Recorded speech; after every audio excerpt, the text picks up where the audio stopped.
Pipila pa lang ka mga application alang sa PUJ consolidation ang giduso sa batan sa LTFRB-7 atong Sabado. 17 ka mga adlaw sa dili pa ang deadline sa April 30 alang sa PUV consolidation.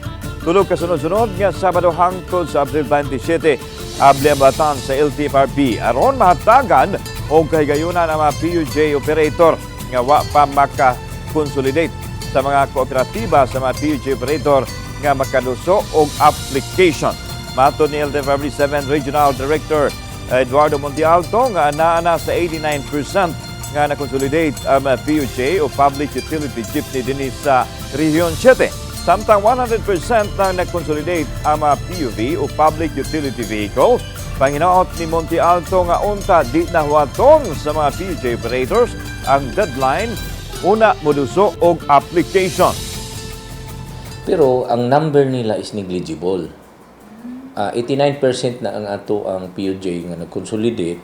Then sa 89%, ang number ana equivalent siguro 440 or 400 na lang.